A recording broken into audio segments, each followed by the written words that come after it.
guys, welcome back to the channel. It's Bobcom speaking, and I'd like to introduce you to a tournament that I've entered, which is part of the ESL Play Total War European edition. So I went into a competition. There's about 90 people in it. It's Total War Warhammer 1on1 League Season 1. I'll put a link in the description about all the rules and stuff. But the basic rules are: it's 1 versus 1. Battle type is land. Battle difficulty is normal. 20-minute time limit. Funds is large, and the unit size is large. But no large armies are allowed. Basically, it's a best of 3, and you're not allowed to pick the same faction more than once, which is interesting as well. And also, it's sort of like you have like left and right players. The person on the right chooses the faction first, and the person on the left gets to choose. And then it switches over the next round. Just quick run through the rules on the units. It's a maximum unit of 6 of the same unit. All single entity units are limited to 2 of the same, but that doesn't include summoned units. So say you could have 2 Cygors, and then you could summon 2 more, for example, and that's allowed. Crypt horrors are limited to 4 units, heroes are limited to 3, squig herds are limited to 4 units, and you're allowed 1 spellcaster per army. So if your general is a spellcaster, you can't have a hero spellcaster, basically. But yeah, that's pretty much it. And so this is me facing my first opponent, who's called Cheshire. This is the first battle, so we're going to run through this. I'm playing as the Bestmen. He was playing as the Dwarves.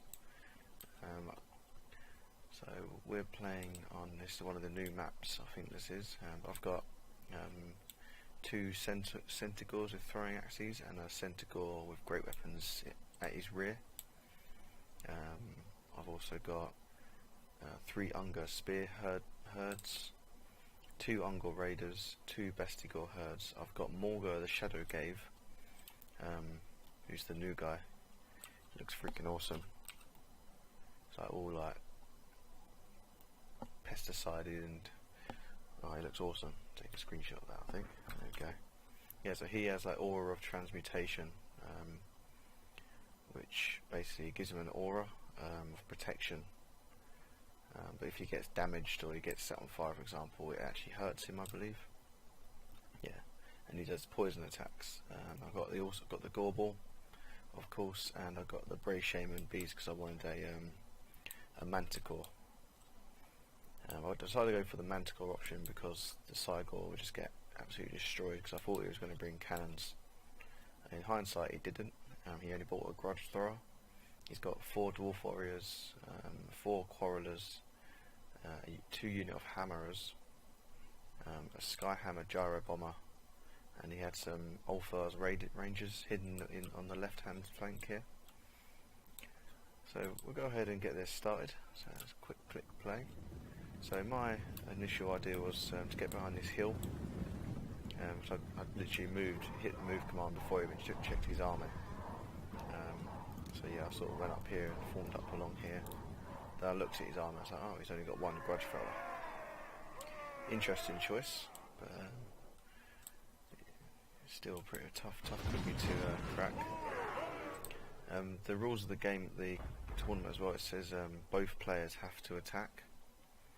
So one player can't like run around the map constantly and not attack, and also you can't sort of sit and defend either. Obviously, playing as the Dwarves, you haven't really got much choice. You are a defensive faction.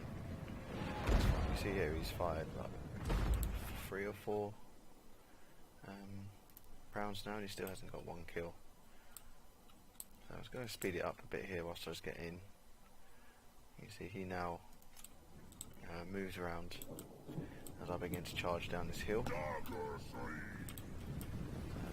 This map's pretty dark. Apologise. My men charging over the hill down at the Dwarves, to the Dwarven area. Have a look at that. Bestmen coming down. There's my Wyvern, I think it is it a Wyvern? Manticore, sorry. And this like the red electricity stuff you see is the I think it's the Shadow Gate thing that he does. I can hover over it. The unbinding. Oh okay, unbinding the damage units over time. Okay, so okay, so yeah, there we go. Initial charges in. So the Ungor herd was literally there just to take the initial brunt, and more of a distraction force whilst my Centaurs moved into the back.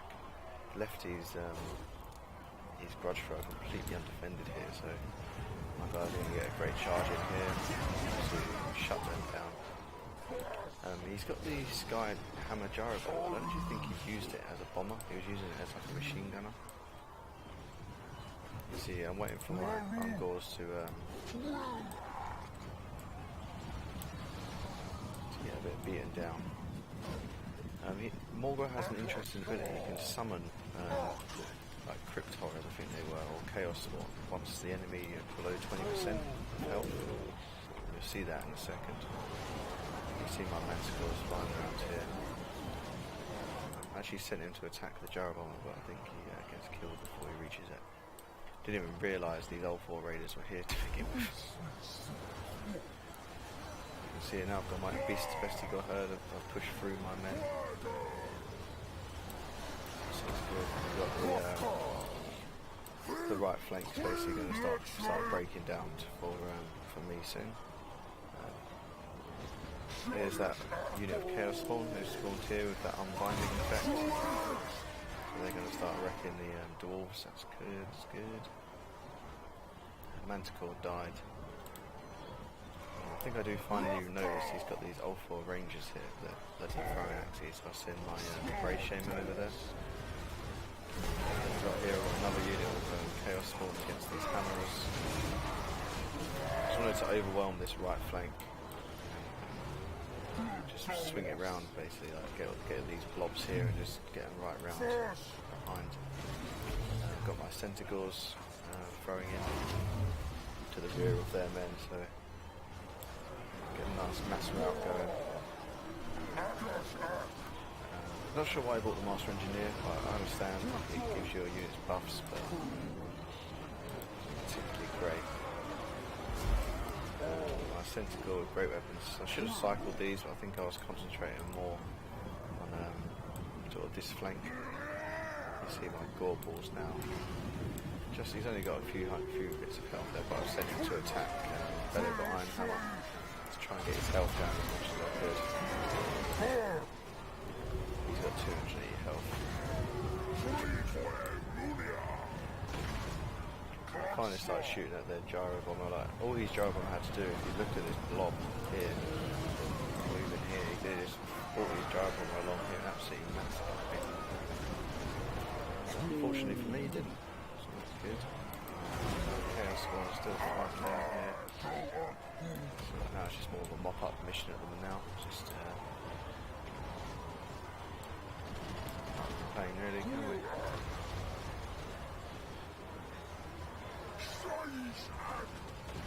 Pretty well. L4's Rangers still causing problems, but that's cool. Yeah, it definitely helped me having these units up here in the flank. It's definitely a bad choice. So they've got Iron Hammer still. Scoreboard was killed. And there we go, the left was the outbreak. Okay, so we're in that. Look at the, so it was a close victory for myself. None of my units did like amazingly well, but it did enough. It was more like getting those other Chaos Spawns in and just getting in from behind as well. Like you see my Centaurs got quite a lot of kills for the cost of them. It's not bad, to be honest. This was one of 3 battles, so I'm going to upload the other 2 soon. Hopefully today, but not tonight. If not, over the coming days. So yeah, there's Cheshire. He's good guy to fight against. But if he was watching. If you're going to watch this, if you're going to use the jar bomb again, if you would have used that, I reckon you'd have won. Alright, cool. So if you like that, guys, check out the links in the description. You've also got links to my Twitter accounts, things like that. You can follow me on that and support me. I'll appreciate that. See you, Bob Combs, signing out.